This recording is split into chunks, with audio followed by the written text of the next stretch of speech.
G'day folks. Well, this is the situation at the end of the fourth turn, PM on the 17th of December 1944. The PM turn was relatively quiet. The big movement was really around here, around Clairvaux. The Germans swung everything surrounding the city to force the elimination of that two-step American armoured unit that was in the town. This is really important because it's now freed up this primary road through Clairvaux towards Bastogne and Hoffelais. They've also moved towards Wiltz. The Americans have had to pull back out of the town to block those roads to Bastogne. We've had some American reinforcements rush on from the southern side of the map. They're moving towards Bastogne to block those roads. And that sort of great German progress out here has just momentarily been blocked by a couple of American units moving around and reinforcing as well. Progress being made by the Germans, but it's being blunted by the Americans. But mostly quiet out in this area. There's a big combat around Clairvaux, not much else around here. Elsewhere, just a shifting of the German forces, and again, pretty quiet around this area. There was perhaps one combat in the centre here, but otherwise, yeah, fairly quiet.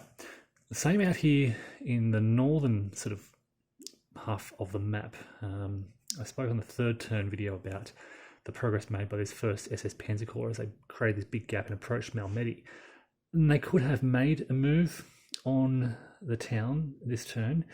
Instead, they've opted to place night markers on their units, and they'll use night movement instead.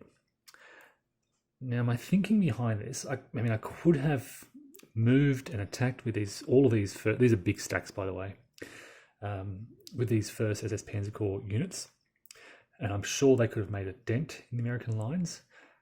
But then the Americans can respond in the first night turn. They get Allied night movement phase first, plus the response that they get during the PM turn. But by placing these big stacks under night counters in the PM turn, they're pretty quiet this turn.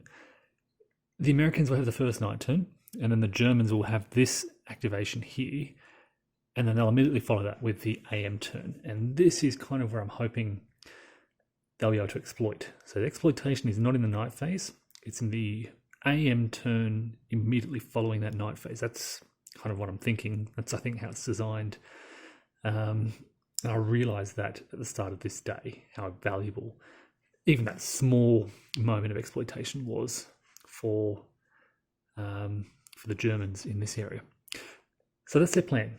I still don't know where they're going to head or where they're going to try to exploit. The Americans will have a night turn first, and they really have rushed a lot of defences to this area.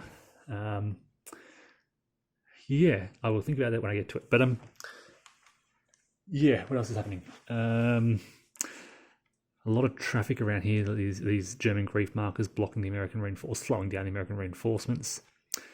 This is just a glare blocker basically. There are some American units behind the lines. They're moving kind of south towards Hoffelais and Bastogne, using these roads behind kind of the grief markers to get as far south as possible. So Americans caught behind the lines, but they passed their surrender check, so no modifiers there. There were some isolated American unit out here with, I think, one surrender point, but the Germans decided just to attack them to eliminate them because they were surrounded by those ZOC hex sites. And aside from that, there's been a slight withdrawal from Elsenborn, but the Americans seized the initiative, and they've reoccupied the village of Elsenborn with 6. They're green, but they are 6 defensive points. With the town gives them 8 defense factors. So the Germans got a bit lazy there, thinking that the Americans would be retreating, and then the Americans thought, well, no, we'll grab this key piece of terrain, which provides a ZOC bond. So ZOC bonds all around here. It ends around here at Malmedy. There's a bit of a gap, but it continues then to here. A bit of a gap here, but a big strong defensive stack there. This is probably a weakness in the German lines, but there aren't a lot of German units in this immediate vicinity to exploit it, and there are more American forces rushing. So a lot happening. This is such a dynamic game.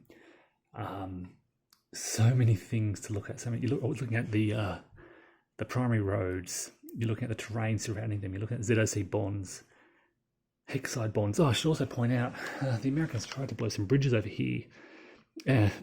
Tried to blow 2 bridges to put a halt to this German advance out here, and they failed both rolls, which I think they've had a lot of bad luck with their attempts to blow bridges. You've got a 1 in 3 chance of failing, and I think they failed the last 3, maybe even 4 in a row. So yeah, bad luck for the Americans.